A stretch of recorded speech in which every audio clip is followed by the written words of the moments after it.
Vous savez que la Torah, en général, s'occupe de nous dire qu'est-ce qu'un juif doit faire.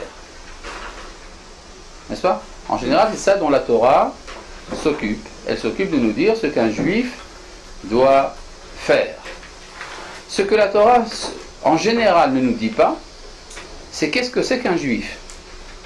C'est supposé être connu. Or, c'est pas du tout évident. Être juif, c'est une certaine identité. Et cette identité a besoin d'être expliquée. Ne serait-ce que parce qu'il y en a d'autres. Il y a dans le monde d'autres personnes, je ne sais pas si vous le savez, d'autres personnes qui ne sont pas juives. Ça s'appelle des goïms. Et il y en a 7 milliards actuellement. Donc, si Israël, ce n'est pas les nations, et que les nations, ce n'est pas Israël, alors c'est quoi Israël? Voilà. Et c'est à partir du moment où on a compris qu'est-ce que c'est que l'identité d'Israël que l'on peut comprendre ce que la Torah veut nous dire. Nous avons donc besoin d'un livre qui nous l'explique. Ce livre, c'est le livre de Bereshit.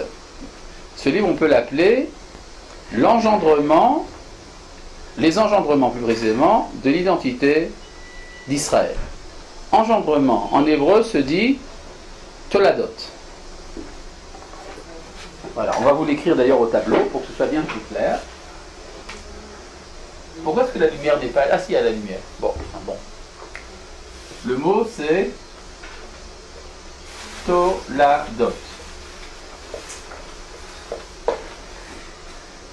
Il y a souvent un problème dans l'emploi du tableau, c'est le fait que les feutres ne sont pas toujours à point.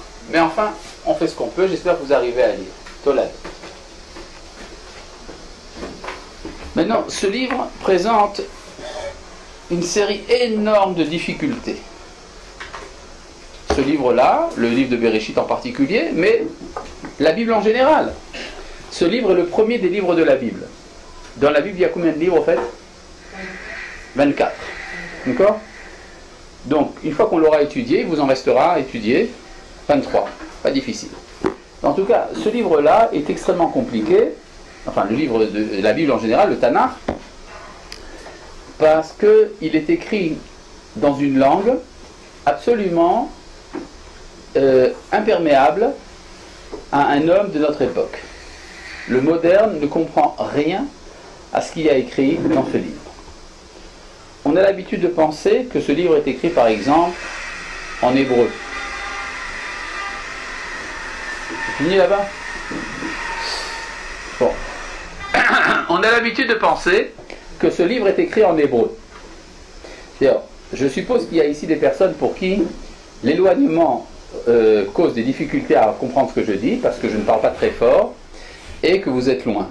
S'il y a quelqu'un pour qui c'est difficile, il y a deux possibilités. Soit me demander de parler plus fort, ce que je ne ferai pas, soit se rapprocher, ce que vous pouvez faire. D'accord? Mais en tout cas, c'est votre problème, c'est pas le mien. Donc je reprends. Dans le livre de Bereshit, on parle, on pense que c'est écrit en hébreu. En vérité, c'est pas du tout écrit dans cette langue-là, parce que quand on parle de l'hébreu, c'est ce que vous apprenez à l'Ulpan. C'est ce qu'on appelle de l'hébreu moderne. Or, l'hébreu dont il est question ici, c'est de l'hébreu prophétique. C'est-à-dire, c'est la langue qui était parlée au temps où elle servait de réceptacle à une parole. C'est-à-dire, c'est à travers ces mots-là que le créateur du monde s'exprime. Et donc, c'est une autre langue. Maintenant, il y a un petit problème. Si je veux vraiment comprendre ce que dit ce texte, il faut donc que j'interroge un prophète. Le problème, c'est que nous n'en avons pas de disponible actuellement. Ça fait déjà 2400 ans qu'il n'y a plus de prophète. Cependant, nous avons des traditions. Oui? Comment? L'araméen, c'est autre chose. C'est encore une autre langue. D'accord? Mais il y a des passages du Tanakh qui sont en araméen. Il faut comprendre pourquoi. Mais en tout cas, on va devoir étudier également la relation qu'il y a entre ces deux langues. Qu'est-ce que c'est que l'araméen pour l'hébreu?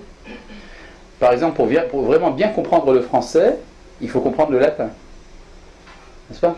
Pour comprendre le français, il faut comprendre le latin. Pour comprendre l'hébreu, il faut comprendre l'araméen, peut-être.